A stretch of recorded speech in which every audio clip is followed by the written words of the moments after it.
Marks వార్త 10వ అధ్యాయం 35వ వచనం ఉంది. 35వ వచనం నుంచి 45వ వచనం వరకు చాలా చాలా చాలా విషయాలు ఉన్నాయి. కానీ అక్కడ ఒక వ్యక్తి వచ్చి అడుగుతుంది, ఒక ఆమె వచ్చి యేసయ్యను ఆయన శిష్యుని అడుగుతుంది. అంటే యోహాను ఆయన ఎదుకు వచ్చి బోధకుడా మేము అడుగునప్పుడల్లా వేలు మాకు చేయకూర్చున్నామని చెప్పగా ఆయన మీకేమి చేయకూర్చున్నామని వారు అడిగారు. వారు నీ మహిమయందు నీ కుడివైపున ఒకరిని అంటే ఎవరు ఏంటి కుడివైపున ఒకరిని ఎడవైపున ఒకటి కూర్చోబెట్టుకుని ఆయన మిమ్మల్ని అంటే ఆశ్చర్యం కాలేదా? ప్రియమైన దేవుని బిడ్డరా, ఇంకెవరికి అవకాశం లేదా? దీంట్లో ఏముందండి? స్వార్థం. కుడివైపున ఒకటి కూర్చోబెట్టుకోవాలట, ఎడవైపున ఒకరిని కూర్చోబెట్టుకోవాలా. అక్కడ అంటున్నాడు 37వ వచనం కేసు అంటున్నాడు, మీకు తెలియదు. ఏంటి? కూర్చుండబెట్టుకొనుట నా చిత్తములో లేదు. 38వ వచనం యేసు మీరేమడుగుతున్నారో మీకు తెలియదు. నేను తాగుచున్న గిన్నెలో నేను తాగుటైనను, నేను పొందుచున్న బాప్తిసం పొందుటైనను మీ చేత ఆగునా? యేసు ప్రభువారు ప్రశ్నించిన ఈ ప్రశ్న ఈరోజు నీతో మాట్లాడుతున్నాడు. నువ్వు క్రైస్తవుడవు కాదు అంటే కొంతమందికి ఒకవేళ ఎక్కడో చురుకు అనొచ్చు, ఎక్కడో చిన్న బాధ అనిపించవచ్చు కదా, ఎక్కడో చిన్న బాధ అనిపించవచ్చు. ఇక్కడ ప్రభు అడుగుతున్నటువంటి శిష్యులను అడిగిన ఆ మాటే దేవుడు నిన్ను అడిగితే ఆయన త్రాగే గిన్నెలో నుంచి నువ్వు త్రాగగలవా? ఆయన పొందిన బాప్తిస్మం నువ్వు పొందగలవా? ఒక ఆయన ఈ మధ్య కాలంలోనే ప్రశ్నించాడు, బాప్తిస్మం అంటే పాప క్షమాపణ నిమిత్తము పొందే బాప్తిస్మం కదా, యేసు ప్రభు వారు ఏం పాపం చేశాడనే బాప్తిస్మం పొందాడు. ఏం పాపం చేశాడని ఆయన బాప్తిస్మం పొందాడు. ఆయన వలె ఆయన లా నువ్వు ఉండాలని ఆయన నీకు మాదిరికరంగా చేశాడు. హల్లెలూయా, హల్లెలూయా. నువ్వు ఉండగలవా? బాప్తిస్మం పొందడానికి ఒక ఆయన వస్తాడు, అయ్యా మా బాప్తిస్మం కావాలి. ఏంటైనా బాప్తిస్మం చాలా మంది వచ్చారు, గుంపులకు వచ్చారు. మా పిల్లకి పెళ్లి చేద్దాం అనుకుంటున్నాను.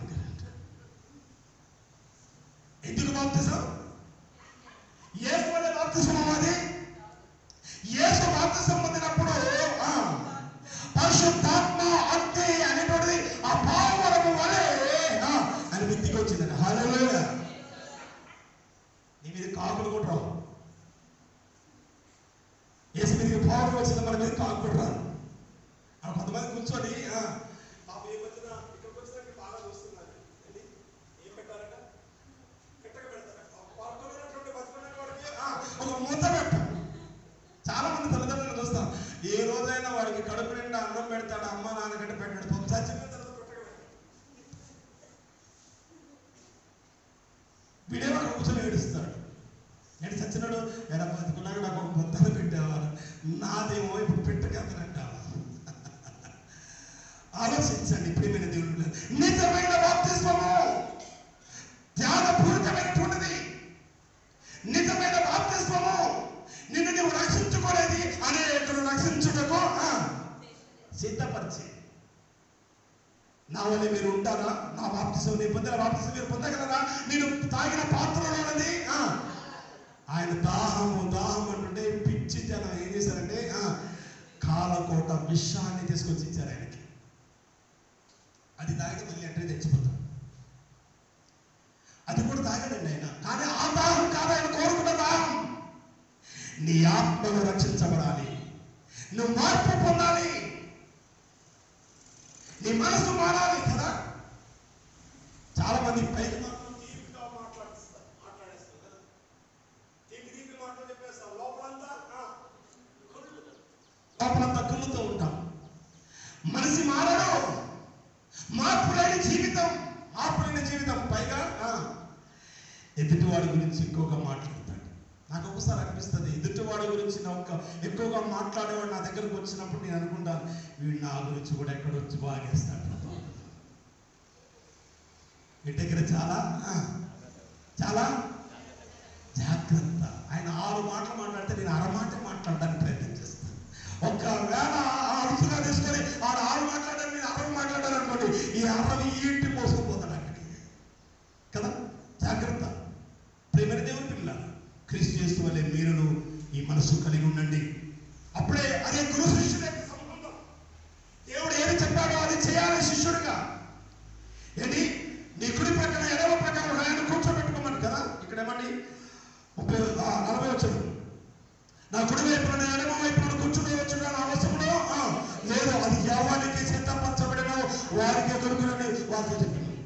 ఎవరి కొరకు సిద్ధపరచబడిందో 100 మంది వచ్చి అడిగినా 100 మంది వచ్చి మార్చినా అది మారదు. దేవుడి యొక్క శాసనం. ఎవరి కొరకు దేవుడు సిద్ధపరిచాడు అది వారికి దేవుడు అనుగ్రహిస్తాడు. ప్రియమైన దేవుడు పిల్లరా, 45వ వచనంలో ఒకసారి 43వ వచనం, మీలో అలా ఉండకూడదు. మీలో ఎవడైనా గొప్పవాడిగా ఉండకూడని ఎడలా, వాడు ఎవరైనా గొప్పవాడిగా ఉండకూడని ఎడలా అధికారిగా ఉండొద్దు, పరిచారు కూడా ఉండాలి. ఇది ఎవరైనా ఇష్టపడతామండి? ఇష్టపడతామా? ఇప్పుడు మనం శిష్యులుగా ఉండడం అంటే ఈజీ. క్రైస్తవులుగా మారడం అంటే కష్టం. ఎందుకు కష్టం అంటే ఎవడైతే అధికారిగా ఉండగలుగుతాడో వాడందరికీ ఏం చేయాలట? అప్పుడప్పుడు పేరుకి పెత్తరిస్తే ఏం చేస్తాడ? ఈ తలంతా నాదనే తన ఇష్టం వచ్చినట్టు కోరుకుంటూ చేస్తాడ. అప్పుడప్పుడు సంఘంలో, సమాజంలో, కుటుంబాల్లో మనం చూస్తాం కదా. కుటుంబంలో చూస్తే నేను భర్తనే, నువ్వు భార్యవు, ఇదిగో భర్త సర్వాధికారం కలిగిన నీవు మాట్లాడే అంటాడు కదా. నువ్వు